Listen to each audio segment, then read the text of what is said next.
Hello and welcome TBU fans, I'm your host King L5 and today I am bringing you my week 4 team builder for the TBU.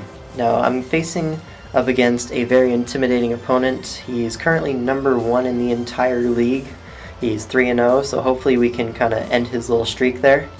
But he has a pretty scary team. He has the Megazard X, Starmie, Ferrothorn, Crocodile, Crobat, Reuniclus, Diancie, Breloom, and Venomoth.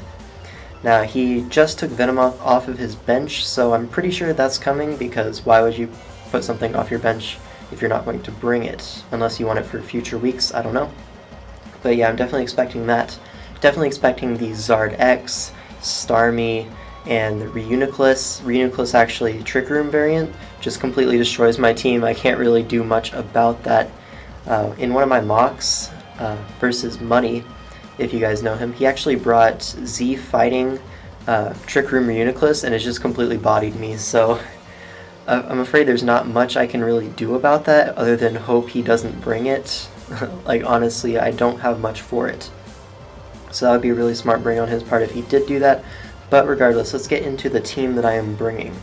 So I'm going to start off with my Tapu Fini because it's just an amazing defensive utility Pokemon on my team. It can defog away the rocks for Salamence and Sneasel, and I guess Heatran and Gengar and Rotom, I guess, because they don't really like taking rocks, but mostly for the Salamence and Sneasel, which are both huge threats to his team, I might add.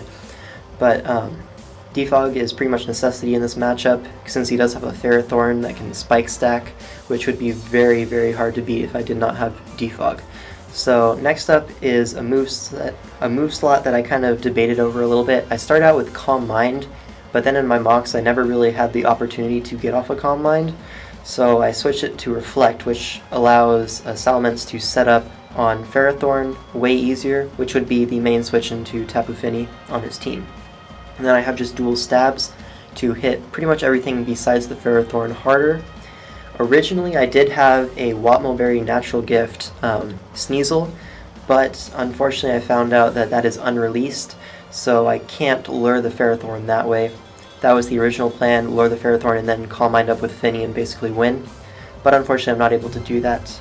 But anyways, the speed is for Adamant Breloom, which he doesn't have a very good reason to bring Jolly, so I'm definitely expecting Adamant, creeping 252 Adamant there. And I just threw the rest in HP and defense to take on Megazard X a little bit better. I do have another check for it in the back, being my Heatran, but I do want to have multiple answers to that thing so that if one gets weakened I don't just auto-lose. But yeah, that's going to be my Fini set. Nothing too special about it this week, aside from the Reflect. Next up, I'm going to get into my Salamence. This is going to be 100% my win condition this game. So, got Salamence with the Flyinium Z, because if you look at his team, he has 1 Flying Resist, and that just gets completely destroyed by Earthquake, which I am carrying. This Diancie.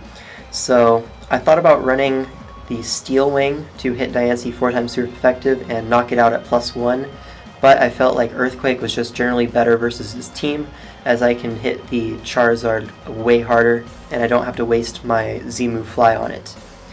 And yeah, Fire Fang also there for the Ferrothorn, so I don't have to waste my Supersonic Sky Strike on that at +1 if he is specially defensive, with that, which in all of my mocks they have been specially defensive on their Ferrothorns. Then Fire Fang at +1 just completely knocks it out, so that's really good. Pretty simple spread this week. Max Speed, Jolly, Max Attack. This is to Speed tie with a potential Megazard X, and it's just really nice to have that speed. At +1 he would need to be running a lot of speed on a potential Scarf Starmie to outspeed me. And yeah, so that's pretty much my set. Definitely an amazing win con this week. And yeah, have the Moxie so I can get a sweep going, because I do kind of need +2 to knock out Diancie, and it can't switch in, but it can take a +1 hit, so I Dragon Dance, get a kill, and then I can knock out the Diancie, assuming it's not Shukaberry. Which I did I see it in a mock? I don't know if it was revealed or not, but yeah, someone did bring Diancie as their Salamence check. But anyways, moving on, I'm going to show off my Rotom Mo set. This is physically defensive Rocky Helmet. This is, might be a little bit silly, but this is one of my checks to Megazard X, as well as countering the Breloom almost perfectly. I don't have much to hit the Breloom, but I can switch in, wear it down with Rocky Helmet, get a Thunder Wave off, Volt Switch out, get the slow momentum out into, say, a Scarf Gengar, which, spoiler alert, I am Scarf Gengar, and it's one of the biggest threats to his team offensively. But yeah, physically defensive Rotom Mow is just really good. It is one of my Zard checks because I don't expect him to bring Fire Stab on his Megazard X. If anything, it's going to be Dragon Claw, Thunder Punch, Earthquake, Dragon Dance, because he needs Earthquake to hit my Heatran and Thunder Punch to hit my Finny. Otherwise, both just completely counter it. And so I really am expecting that coverage if he wants to bring a sweeping Zard X. So Rotom Mow actually can take that on, and even if he does have Flare Blitz, he's taking a lot of recoil from the helmet plus the recoil damage, and that would put it in range of Scarf Gengar, so I can always revenge it after that. But yeah, Thunder Wave, nice yellow magic there, 2 stabs, and Foul Play because it hits Megazard X really hard after Dragon Dance, as well as just hitting things generally hard on his physical attackers. But yeah, that's pretty much it. Nothing too fancy. Originally I did have a bit of speed creep, but there's really no reason to do that. And yeah, so moving on is going to be my Sneasel. This is, oh, open the wrong thing. But Sneasel is actually one of the bigger threats offensively. I have a really good offensive matchup, not so much defensive, which is why I have a lot of offensive Pokemon on my team. Only really 2 defensive Pokemon. But I have a lot of offensive threats that completely destroy him, Sneasel being one of them. He does not have the best switch in to a knockoff. If he goes into Megazard X, if I have my rocks up, I believe knockoff into Icicle Crash does about 60%, so after rocks he'd be down to 10%, and that's basically trading my Sneasel for Zard X, which I would be completely fine for, honestly. This is also there for Starmie, as I am running max speed to potentially speed tie with it, and I can always just knock that out with a knockoff. Unless he's Life Orb Hydro Pump, I don't think he can knock out Sneasel in one hit, although maybe an offensive Surf or Hydro. If he's defensive Starmie, is what I'm talking about, he can't do anything to Sneasel. So I bring that up because someone did bring a defensive Starmie in my mocks, and that was just a spin for his Zard. But yeah, that's my set to counter Starmie, as well as just do a lot of damage to his team in general.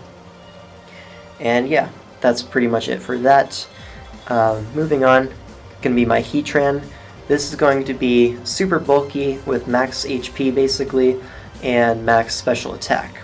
This is a huge offensive threat and defensive threat to his team.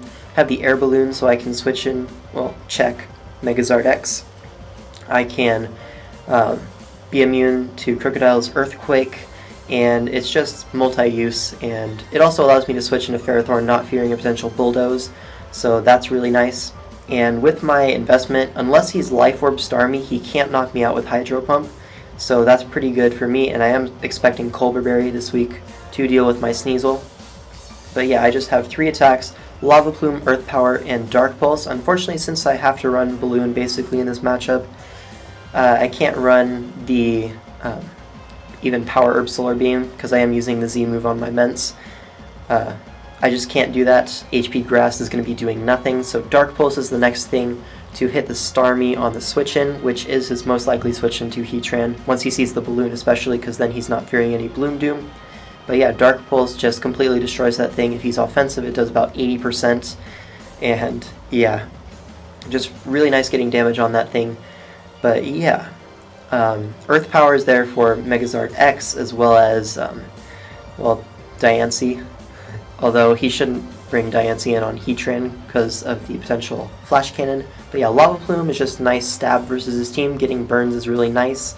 And I don't really need the added power of Flamethrower, nor do I need the chance of missing from Magma Storm.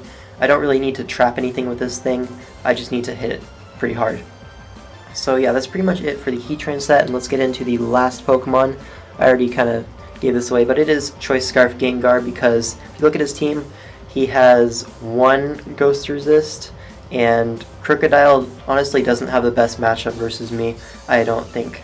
It's setup fodder for my Salamence, and I have Balloon obviously. I'm pretty sure he expects me to bring Balloon and I just don't see it as super likely to come. It did come in one of my mocks, but not the other one, and I was able to completely destroy the Crocodile. It didn't really do anything, so I'm not really scared of that at all. And even if he does bring it, I have the physically defensive Rotom. I have answers to it. But yeah, Choice Scarf Gengar with Shadow Ball, Focus Blast, Sludge Wave, and Energy Ball. Energy Ball is if I need a mid-ground play between Crocodile and Starmie, because obviously Crocodile can take a Shadow Ball, whereas Starmie can take a Focus Blast, so I felt that was one of my better options for the 4th slot, as I didn't really need anything else. I have enough speed to outspeed a +1 Charizard X, and just max special attack to hit as hard as possible in some bulk, because that's what is left over. Honestly, one of the more scary offensive threats versus his team, as I don't need to set up to be super scary, and it is pretty much the best revenge killer on my team possible. So definitely going to be a huge threat to his team, no matter what he brings. And it also might deter him from bringing Reuniclus, so hopefully that happens and I don't get completely destroyed by it. But yeah, Reuniclus is definitely one of the scarier Pokemon in his team that I just don't want to see on team matchup at all, basically. But that is going to be it for my team builder. I hope you guys enjoyed, and I'll see you guys in the actual game that's going up later today. And yeah, see you in that one.